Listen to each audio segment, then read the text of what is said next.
Hey, what's up, guys? Welcome back to Always the Same Blue Sky.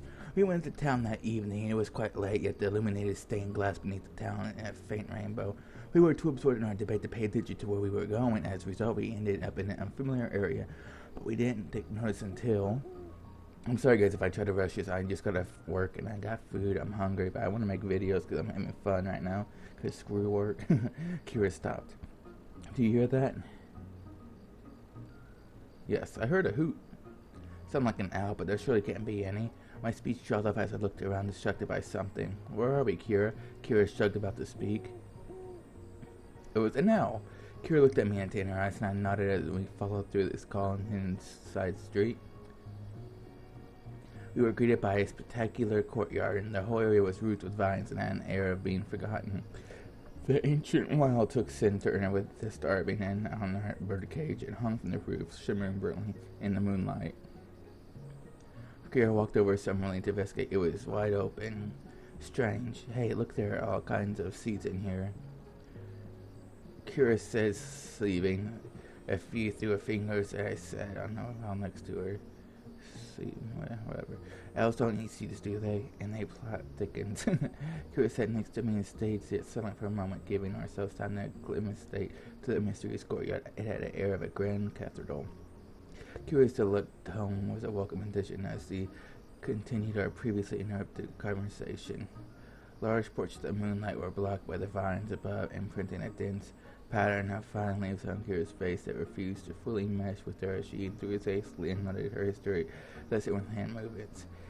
She talked about the fabled egalitarian society that found and then lived harmoniously in the ancient town before the rest of the world brought into its influences. It sounded true idyllic, though Kira must have invested a lot of time into studying that day-to-day life and talked about it enthusiastically. She didn't sound fully convinced. So if this island never had contact with the outside world, do you think things could have continued in that way? I was jumping on her train of thought. Is it me or is she really faded? Well, Terry, that'd be great, but most people aren't good through at their numbers. I'm sure you know traveling as much as you have. Realistically, it was inevitable, and now it's just blame others so that they don't have to take responsibility for their own mistake. It's human nature. I guess there can be real harmony in human societies. There will always be destruction until there is nothing left to destroy. I agree. I'm trying to get on the good side. Maybe we'll end up together. It used to shock me turning years later to places I once lived. Sometimes it took me a while to realize, but every single place without fail had changed, and they were for the better. In fact, this place is at sea, the most economic growth that tend to lose the most. Kira looked up in the moon, her hands crisped together, a nice glinting and gentle breeze ruffled the leaves above. Barely audible, almost like it was part of an exhale breath. I'm sure I heard Kira say it was always inevitable. What? After finishing training with the martial arts club, I decided to look for Kira. I was concerned as she always stopped and watched for a few minutes, her way of supporting me. Training was outside of the entrance of the school, so I was seeing Kira leave, meaning she must have still be inside. I checked all the obvious places, but there's no sign of her anywhere. I leaned against the wall of our classroom as I watched the setting sun through the full length of windows, wondering where to go from here.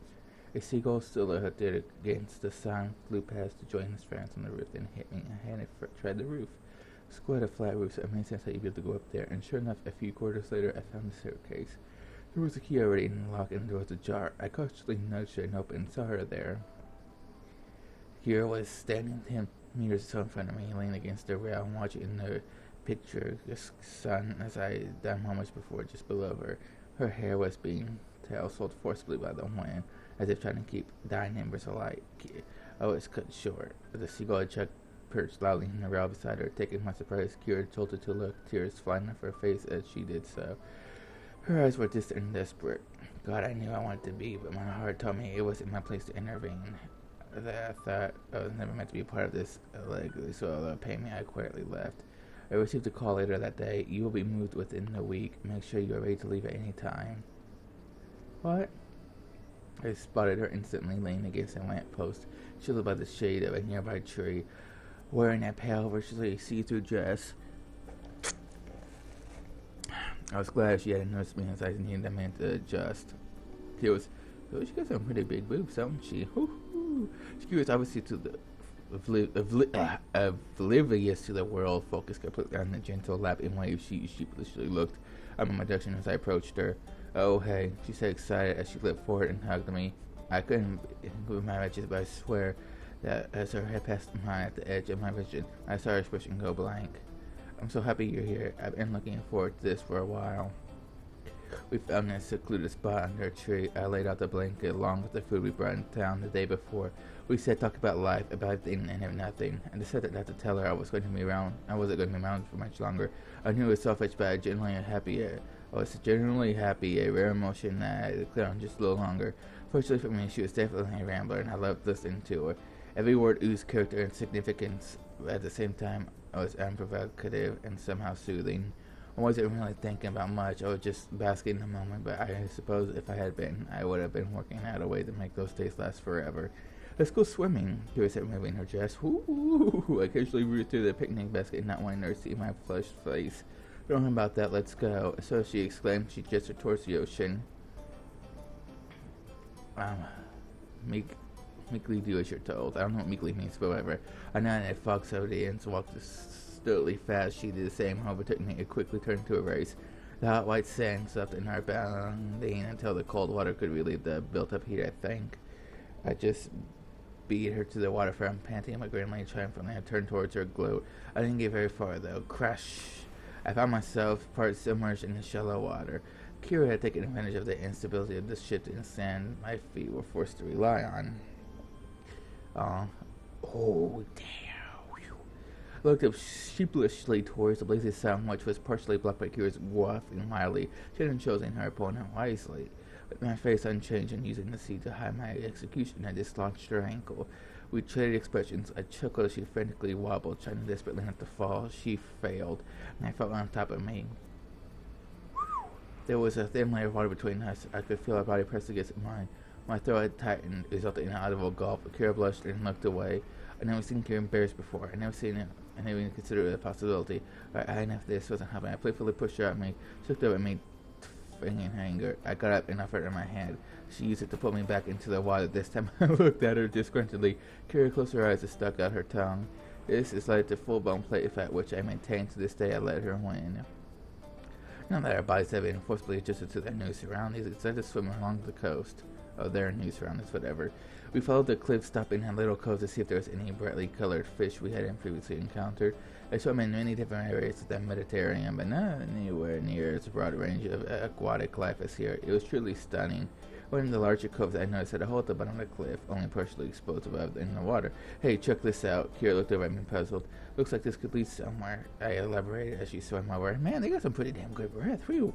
Kira dunked her head under the water. It was dark, but oh wait, maybe they weren't underwater, but the picture implies it, so you know. It's dark, but I see light in. Should be enough to come up as air if we need to. I'm going for it. Fancy joining me? Of course. Kira had a hand wedge, except in 3 we dived just the surface below. The tunnel wasn't very long, but it led to one of the most beautiful sights I've seen in my life. This isolated pool had its in-store warmer water that cast dancing reflections all over the wall. It felt like a bath at the perfect temperature.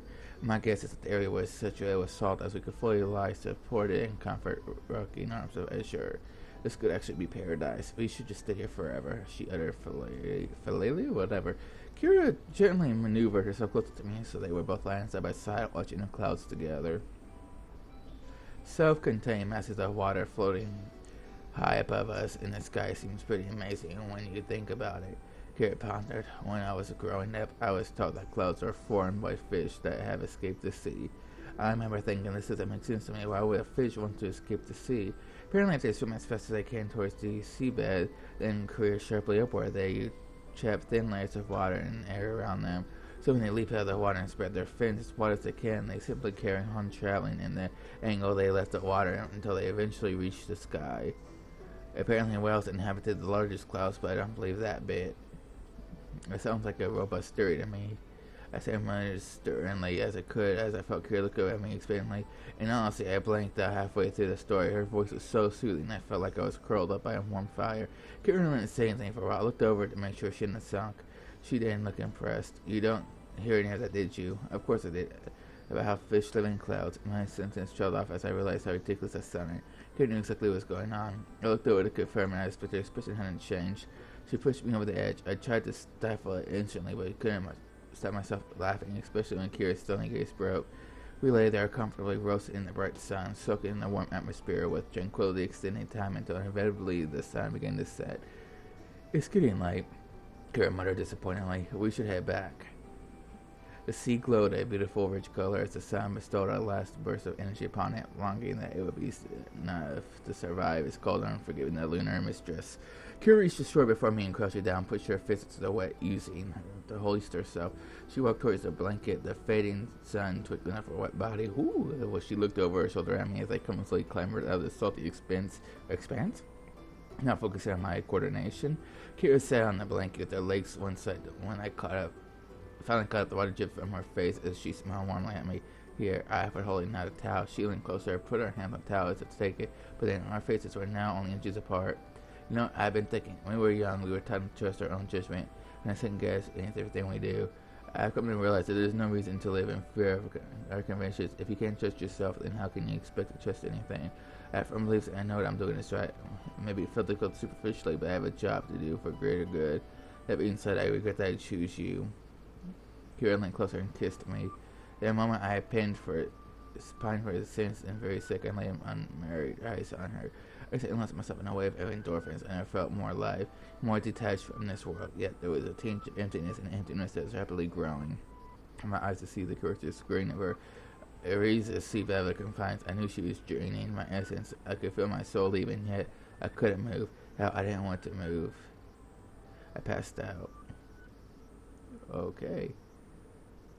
Well, you know what, guys? I'm considering we passed out and all.